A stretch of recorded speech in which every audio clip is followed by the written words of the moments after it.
I'm Reid Presley, and I'm from Nashville, Tennessee.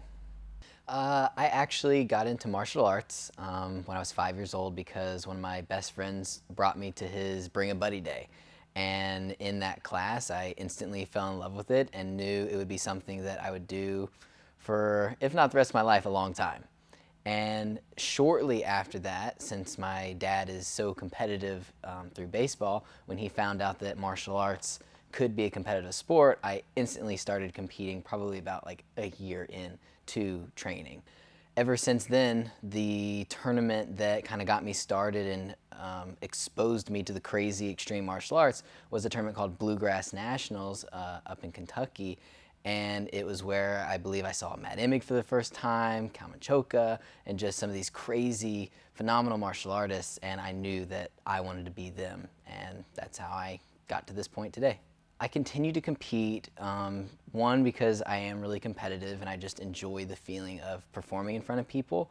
But now as I get older, it's more so I can continue to teach and inspire and instruct people all over the world, because I know that if I kind of start to back off from competing, I'm not going to have the platform that I have if I were to continue to compete. So I do enjoy competition, but it's more so about being able to work and inspire the next generation. Tell us about how you felt after winning the title this year. It was pretty crazy to win the title, because the way the bracket worked out is I had to go past both of the previous belt holders, and to be able to beat both of them, even one being my brother who has helped me out immensely in my martial arts career, was just it was a surreal feeling. Like, I definitely appreciated the opportunity not only to battle them, but to be able to beat them was just crazy. I've been training it kind of like how I always do. I like to rock as much consistency as possible while trying to push the limit of what I can do. Depending on how the battle is going, you'll see some crazier stuff, but then again, I also want to play the defensive side and just do my thing. I'm going to go out there and I'm going to do what I do best.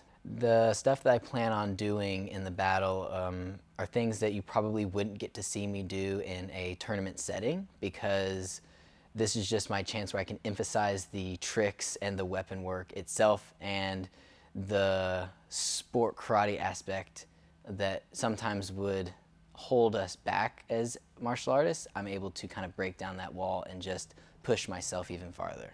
Going into this battle, I plan on just showing off why I am the current champion and why I was able to best the previous two champions. And I think that alone will kind of keep me going. I mean, the differentiation of not just going out there and doing weapons tricks, but going out there and showing why I am a very solid weapons athlete, I think will speak louder than the words that I'm saying now. I haven't done just a huge amount of battles, weapons battles, or even tricking battles at all, and each time I get more and more comfortable, and I think that was very obvious going from my first debut at Adrenaline to the last time I was at Adrenaline. You see that boost in confidence, and you see that just overall comfortness, which for me, even in the sport karate atmosphere, I am a mental competitor. Most of the time, it's not that I got beat, it's that I beat myself.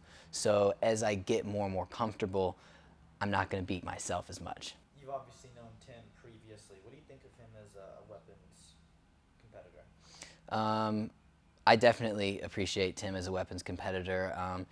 Going into this battle, I know that he's going to push me because he does do a lot of weapons, and he does a lot of weapons well. So going into that battle, I know that I have to push myself a little bit farther, and I can't just rely on my main craft, double bow. I have to expand a little bit to counteract his arsenal, for lack of better words. How do you think your multiple weapons will stack up against his? The way I'm going into this battle is I'm only going to throw a combo, even if it's with a different weapon, if I know that I can perform that weapon to the best ability, not necessarily of myself, but just the best that weapon should be performed at. I'm not just going to grab a random weapon and then just do it to have a bigger arsenal. I'm only going to be doing things that I feel like I can do at a high level. In weapons specifically, I have a certain amount of crispness and cleanliness and speed that doesn't kind of counteract with each other. I not only am very quick, but I'm very clean. So hopefully the judges see that through some of the strikes that I do, and then even some of the tricks. I'm very picky on my lines, and I'm very picky on how things look. Like, yeah, I might be able to throw something up and spin around a couple times, but if it doesn't look just perfect, then I'm going to work it until it does. I think going into this battle, you always try to look at your opponent, try to exploit certain weaknesses. And in this case, it's not just one particular weakness I'm looking for. Like, I'm not gonna criticize weapon work. I'm not gonna criticize how he battles. My goal is to just go out there and really just show why I am the weapons athlete that I am. So I'm not really gonna critique anything about him. I'm just going to put it out there plain and simple. I'm gonna prove myself as why I'm the belt holder and the champion. Tim does battle in a way where he tries to get inside the opponent's head and kind of say, if I make a mistake or fumble, he's going to kind of exploit that a little bit and then go on to try to prove himself in a way that continues to exploit that, even if it's just a minor flaw. My plan to counter that is to just kind of do what I've always done, whether sport karate or in battling aspect, is I'm going to put up kind of like a shield. Like, if I make a mistake, I'm not going to just get down and on top of myself, because I know how quickly that can just cause an avalanche of just negativity. I mean, one drop or one fumble can definitely cause 5 times more to happen. So I'm gonna go into the battle knowing that he's gonna try to exploit that and cause me to overthink things, but I'm not gonna let that happen.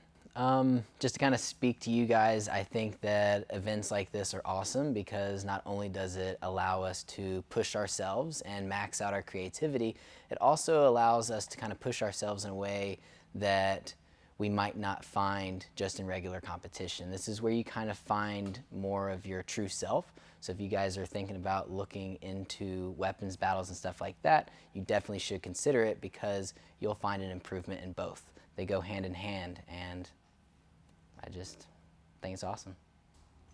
How is this battle going to be different? Last battle with Tim, I think, was a little rough on my part because it really was it was my first adrenaline battle ever, and moving forward with my battles, I have only gotten stronger. So I took what happened in that battle, and honestly, it probably could have happened with anyone. It wasn't specifically Tim. I just got a little flustered, and since then I have been fine. So I don't think I will have that same problem in that battle.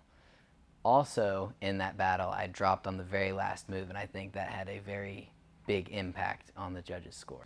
He knows that you are known for double bow and have done a lot with your brother, but aside from that, he doesn't necessarily think you have the creative juice that he does. How do you want to address that? I definitely think that I have more creative juice that some people would refer to. Moving forward into this battle, I do what I do, but I do what I do really well, and I don't feel the need to have to pick up random objects that I've never really mastered with to show that I'm a better weapons athlete.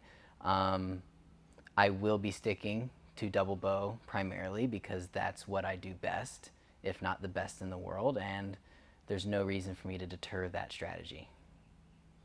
So do you not feel threatened by the multiple weapons then? I do not feel threatened by the multiple weapons because I will be throwing some multiple weapons out there, which should be enough to counteract that. I do, without giving away everything I'm going to be doing, but there's times I'll do one weapon in one hand, a different weapon in the other, and then we'll just do something completely different than double bow altogether.